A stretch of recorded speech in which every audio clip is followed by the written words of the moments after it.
Hello नमस्कार, स्वागत है आपका अपने YouTube channel PRC exam prep पर। यूपी ट्रिपल एससी पेट 2023 के पेपर का हम लोग एनालिसिस करेंगे। यूपी ट्रिपल एससी पेट 2023 में चार पेपर हुए थे जो कि 28 अक्टूबर और 29 अक्टूबर को हुए थे। 28 अक्टूबर को दो पेपर और 29 अक्टूबर को दो पेपर सुबह और शाम को। तो हम लोग 28 अक्टूबर 2023 के फर्स्ट शिफ्ट का एनालिसिस करेंगे, जिसमें कि जीके जीएस के 40 प्रश्नों का हम लोग इस वीडियो में एनालिसिस करेंगे, जिसमें कुछ इस तरह के क्वेश्चन हैं, जैसे मेनन वन्यजीव अभ्यारण्य अनुच्छेद 75 से रिलेटेड, ओपीसीडब्ल्यू का मुख्यालय, मालदीव की ऑफिशियल लैंग्वेज और खुदाई खिदमतगार के संस्थापक सिरोही लिली किस राज्य में और सहयोग आंदोलन से संबंधित, और निटल पौधों की पत्तियों में कौन सा अम्ल पाया जाता है। ऐसे ही इन प्रश्नों का डिटेल एनालिसिस करेंगे। टोटल 40 प्रश्न हैं। तो आइए बिना देरी के शुरू करते हैं अपने पहले क्वेश्चन की तरफ से। ये रहा पहला क्वेश्चन। पूछा है, मेनन वन्य जीव अभ्यारण्य भारत के निम्नलिखित में से किस राज्य या केंद्र शासित प्रदेश में स्थित है। तो मेनन वन्य जीव अभ्यारण्य जो कि सिक्किम राज्य में स्थित है। मेनन वाइल्ड लाइफ सेंचुरी कहाँ पे है? सिक्किम राज्य में स्थित है। यह औषधीय पौधों और पक्षियों की प्रजातियों के लिए मेनन वन्यजीव अभ्यारण्य क्या है कि औषधीय पौधों और पक्षियों की प्रजातियों के लिए प्रसिद्ध है। और इसकी स्थापना की बात करें, मेनन वन्यजीव अभ्यारण्य की स्थापना हुई थी 1987 में इसकी स्थापना हुई थी। मेनन वन्यजीव अभ्यारण्य सिक्किम में स्थित है। नेक्स्ट क्वेश्चन, केंद्रीय भारतीय भाषा संस्थान का मुख्यालय पूछा है कि central institute of Indian language CIIL का मुख्यालय पूछा है कि CIIL का मुख्यालय कहाँ पे है। तो मैसूर कर्नाटका में स्थित है। CIIL central institute of Indian language का मुख्यालय मैसूर कर्नाटका में स्थित है। और इसकी स्थापना की बात करें तो इसकी स्थापना हुई थी 1969 में। और यह शिक्षा मंत्रालय के अधीन कार्य करता है। केंद्रीय भारतीय भाषा संस्थान शिक्षा मंत्रालय के अधीन कार्य करता है। इसका हेडक्वार्टर पूछा था तो मैसूर कर्नाटका में हो जाएगा। नेक्स्ट क्वेश्चन है, तेलंगाना राज्य के पालमपेट गांव में स्थित रामप्पा मंदिर, जिसे वर्ष 2021 में यूनेस्को विश्व धरोहर स्थल घोषित किया गया था, उसका निर्माण निम्नलिखित में से किस राजवंश के शासनकाल के दौरान किया गया था। तो यहाँ पे रामप्पा मंदिर का निर्माण पूछा है किस राजवंश के शासनकाल के दौरान किया गया था। तो यहाँ पे देखिए, रामप्पा मंदिर तेलंगाना राज्य में है। देखिए इससे रिलेटेड क्या क्या है। रामप्पा मंदिर तेलंगाना राज्य में है। कौन से गांव में? पालमपेट गांव में। और रामप्पा मंदिर को 2021 में यूनेस्को विश्व धरोहर स्थल में सम्मिलित किया गया था। लेकिन पूछा क्या क्या है कि इसका निर्माण, रामप्पा मंदिर का निर्माण किस राजवंश के शासनकाल के दौरान किया गया था। तो काकतीय राजवंश के दौरान। काकतीय रामप्पा मंदिर को रुद्रेश्वर मंदिर भी कहा जाता है। क्या कहा जाता है? रुद्रेश्वर मंदिर भी कहा जाता है। और इस मंदिर का निर्माण कब किया गया था? 1213 ईस्वी में काकतीय वंश के राजा थे, जिनका नाम था क्या? राजा गणपति। क्या था? गणपति देव। राजा गणपति देव के शासनकाल में बनाया गया था, जो कि किस राजवंश से संबंधित थे? काकतीय राजवंश से। तो ऑप्शन नंबर सी इसका सही है। नेक्स्ट है, भारतीय संघ के प्रधानमंत्री और अन्य मंत्रियों की नियुक्ति भारत के संविधान के किस अनुच्छेद के तहत राष्ट्रपति द्वारा किया जाता है। तो भारत के प्रधानमंत्री और अन्य मंत्रियों की नियुक्ति वो राष्ट्रपति द्वारा किया जाता है। ये कौन से अनुच्छेद में है? अनुच्छेद 45 में है। अनुच्छेद 75 में है। अनुच्छेद 75 ये कहता है कि राष्ट्रपति जो होता है, राष्ट्रपति प्रधानमंत्री की नियुक्ति करता है। और जो अन्य मंत्री है, मंत्रियों की नियुक्ति प्रधानमंत्री की सलाह पर ही राष्ट्रपति के द्वारा की जाती है। नेक्स्ट है, कुथू भारत के निम्नलिखित में से किस राज्य या केंद्र शासित प्रदेश में कुथुम्बलम मंदिर में प्रदर्शित एक सामाजिक धार्मिक कला है। तो कुथू एक पारंपरिक क्या है? नृत्य नाटक शैली है। क्या है? एक नृत्य नाटक शैली है कुथू, जो कि केरल के मंदिरों में, विशेषकर कुथुम्बलम में प्रदर्शित किया जाता है। ये कहाँ पे है? केरल में। कहाँ पे? केरल के मंदिरों में। तो कुथू कहाँ का है? केरल राज्य का है। नेक्स्ट है, पेरुंगदाई पेरुंग दाई कोंगू बेलिर द्वारा लिखित महाकाव्य, जो पेरुंग दाई है कोंगू बेलिर द्वारा लिखित महाकाव्य कृति है, यह भारत के निम्नलिखित में से किस साहित्य से संबंधित है? पेरुंग दाई को पूछा है कि किस साहित्य से संबंधित है, तो ये तमिल साहित्य से संबंधित, किससे है? तमिल साहित्य से संबंधित है, जिसको किसने लिखा है? कोंगू बेलुर के द्वारा लिखा गया है। नेक्स्ट है, भारत सरकार द्वारा वर्ष 1967 में निम्नलिखित में से किस वीरता पुरस्कार का नाम बदलकर शौर्य चक्र कर दिया गया था? तो अशोक चक्र जो वर्ग 3 का है उसका नाम बदलकर शौर्य चक्र कर दिया गया था। क्या शौर्य चक्र कर दिया गया था? नेक्स्ट है, रासायनिक हथियारों का निषेध संगठन OPCW यानी कि organisation for the prohibition of chemical weapon, इसका मुख्यालय, इसका पूछा है कि इसका अगर बताएं कि OPCW का मुख्यालय कहाँ है, तो OPCW का मुख्यालय हेग नीदरलैंड में है, हेग नीदरलैंड में है। और इसमें सदस्य पूछे हैं, तो इसमें सदस्यों की संख्या 193 है। OPCW में सदस्यों की संख्या 193 है। और इसकी स्थापना की बात करें कि इसकी स्थापना कब हुई थी, इस्टेब्लिशमेंट कब हुआ था, तो 1997 में OPCW की स्थापना हुई थी। इसमें सदस्य देशों की संख्या 193 है और इसका मुख्यालय हेग नीदरलैंड में है। निम्नलिखित में से कौन मालदीव की आधिकारिक भाषा है? तो मालदीव की आधिकारिक भाषा क्या है? दिवेही है। मालदीव की आधिकारिक भाषा दिवेही है। मालदीव की आधिकारिक भाषा क्या है? दिवेही है। पूला निम्नलिखित में से किस देश की राष्ट्रीय मुद्रा है? तो पूला बोत्सवाना देश की राष्ट्रीय मुद्रा। कहाँ की है? बोत्सवाना देश की राष्ट्रीय मुद्रा है, बोत्सवाना की राष्ट्रीय मुद्रा है। नेक्स्ट है, ऋग्वेद में विश्वामित्र नामक एक ऋषि और किन दो नदियों के बीच संवाद है? किन दो नदियों के बीच संवाद है? तो व्यास और सतलुज नदी के बीच, व्यास और सतलुज नदी के बीच संवाद है। नेक्स्ट है, शिवाजी के मृत्यु के बाद मराठा राज्य में प्रभावी शक्ति चित्पावन ब्राह्मणों के एक परिवार के पास थी, जिन्होंने शिवाजी के उत्तराधिकारी को पेशवा के रूप में सेवा दी थी। कौन सा शहर मराठा साम्राज्य की राजधानी बन गया? पूछा, मराठा साम्राज्य की राजधानी बन गया, यानी कि शिवाजी के बाद किस शहर को मराठा साम्राज्य की राजधानी बनाया गया? तो पुणे शहर को, पूना या पुणे शहर को मराठा राज्य की राजधानी बनाया गया था। नेक्स्ट क्वेश्चन, महावीर स्वामी को जीन के नाम से जाना जाने लगा। जीन का अर्थ पूछा है कि यहाँ पे जीन का अर्थ क्या होता है? जीन का अर्थ होता है विजेता, जिसने इंद्रियों और इंद्रियों और विकारों पर विजय प्राप्त कर ली, उसको बोलते हैं जिन। तो यहाँ पे जिन का अर्थ क्या होता है? विजेता। जिन का अर्थ क्या है? विजेता। जैसा कि अशोक के शिलालेखों में उल्लेख किया गया है, मौर्य साम्राज्य में राजधानी पाटलिपुत्र और अन्य 4 प्रांतीय केंद्रों सहित 5 प्रमुख राजनीतिक केंद्र थे। निम्नलिखित में से कौन सा प्रांतीय केंद्र नहीं था? पूछा है इनमें से मौर्य साम्राज्य में निम्नलिखित में से कौन सा प्रांतीय केंद्र नहीं था? तो वो कौन सा नहीं था? इंद्रप्रस्थ नहीं था। कौन सा नहीं था? इंद्रप्रस्थ।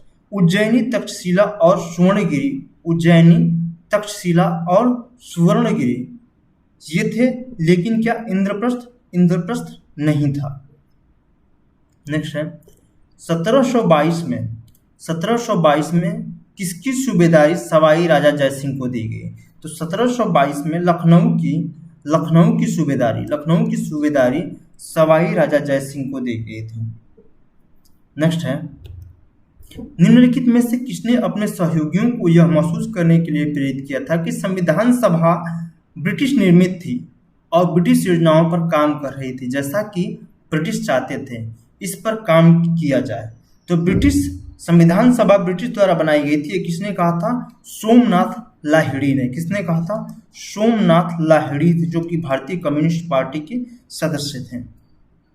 नेक्स्ट है, चित्तरंजन दास और मोतीलाल नेहरू ने परिषद राजनीति में वापसी पर बहस करने के लिए कांग्रेस के भीतर निम्नलिखित में से किस राजनीतिक दल का गठन किया था?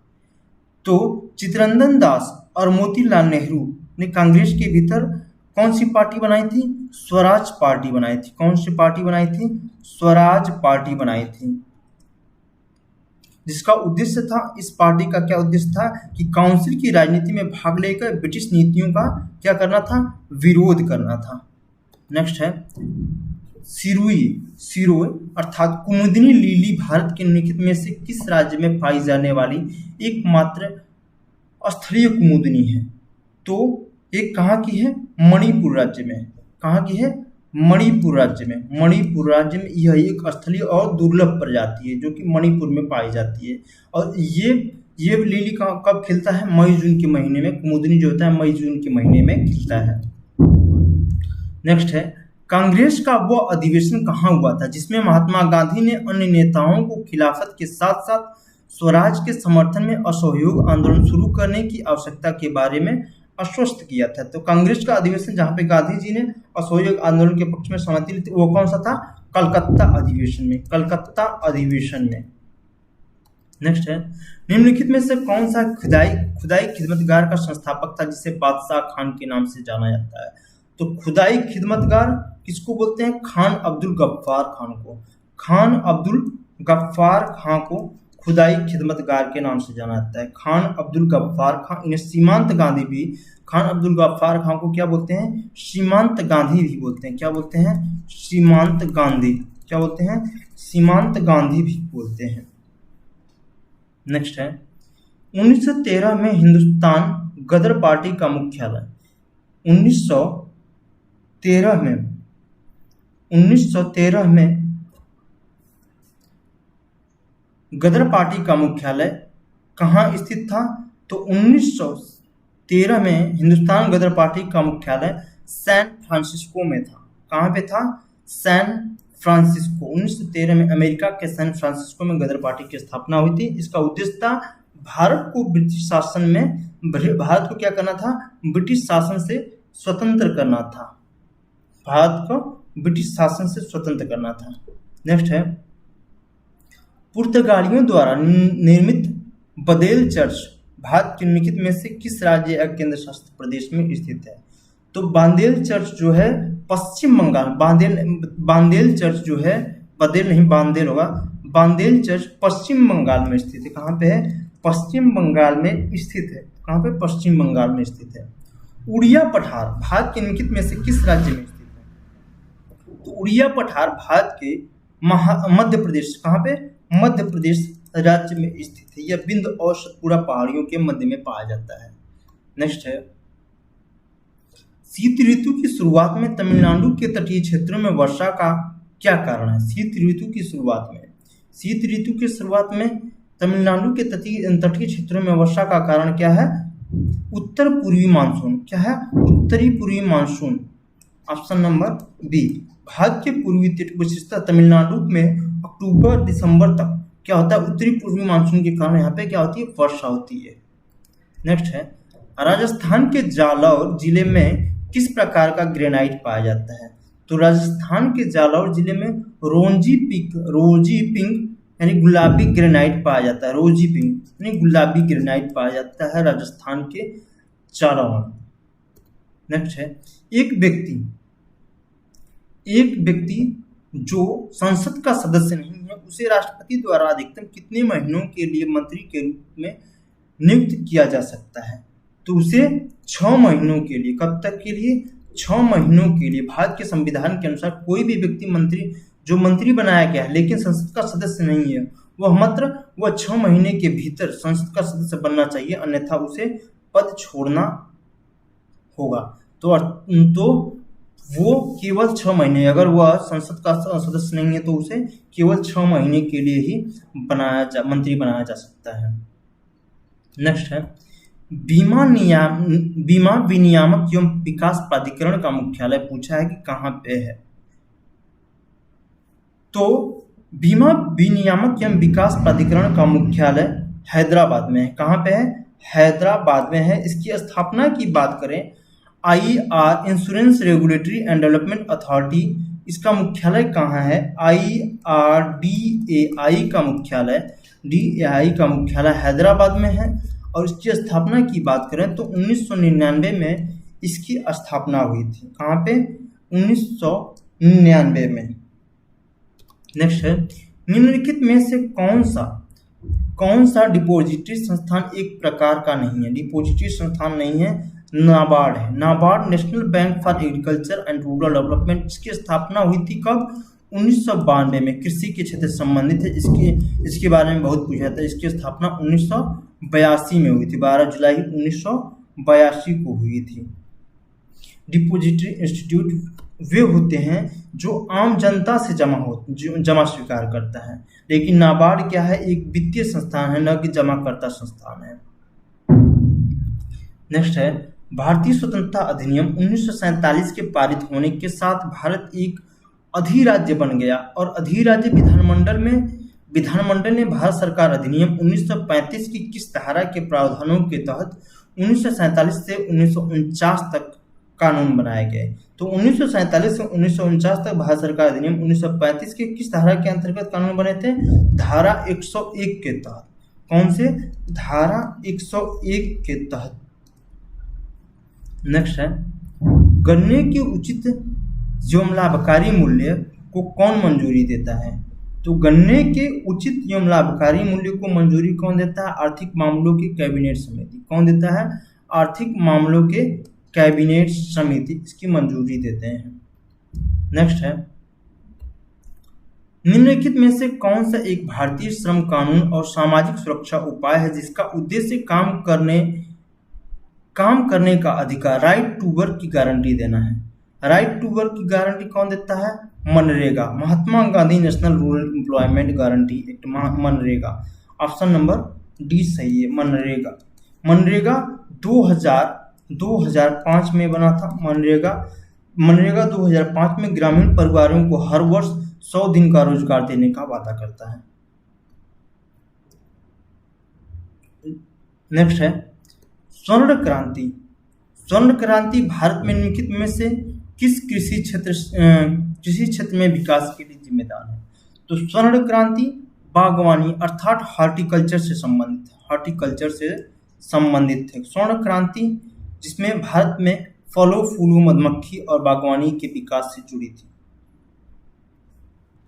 नेक्स्ट है, उस उच्च न्यायालय का नाम बताइए जिसका क्षेत्राधिकार अंडमान और निकोबार द्वीप समूह के केंद्र शासित प्रदेश पर है। तो कलकत्ता उच्च न्यायालय। किसके? कलकत्ता उच्च न्यायालय। अंडमान और निकोबार द्वीप समूह न्यायिक रूप से कलकत्ता हाई कोर्ट, कलकत्ता उच्च न्यायालय के अधिकार क्षेत्र में आता है। नेक्स्ट है, पंचायती राज संस्थाओं के अस्तित्व के लिए भारत की संसद द्वारा 73वां और 74वां संवैधानिक संशोधन कब पारित किया गया था? तो 73वां और 74वां संशोधन में पंचायती राज के लिए 73वां जो संशोधन हुआ था वो किसके लिए हुआ था? पंचायती राज के लिए। और 74वां संशोधन जो हुआ था, 74वां संशोधन वो नगर पालिका संस्थाओं के लिए। किसके है? नगर पालिका संस्थाओं के लिए है। दोनों 1992 में पारित हुए थे। कब हुए थे ये दोनों? दिसंबर 1992 में पारित हुए थे। तो ऑप्शन नंबर ए बिल्कुल सही है। दिसंबर 1992 में पारित हुए थे, लेकिन लागू हुए थे 1993 में। नेक्स्ट है, वर्ष 1928 में मोतीलाल नेहरू समिति द्वारा निम्नलिखित में से कौन सा अधिनियम या विधेयक प्रस्तावित किया गया था? तो 1928 में मोतीलाल नेहरू समिति ने अधिकारों का बिल क्या प्रस्तुत किया था? अधिकारों का बिल प्रस्तावित किया था। इस बिल को प्रस्तावित किया था। ऑप्शन नंबर डी, अधिकारों का बिल।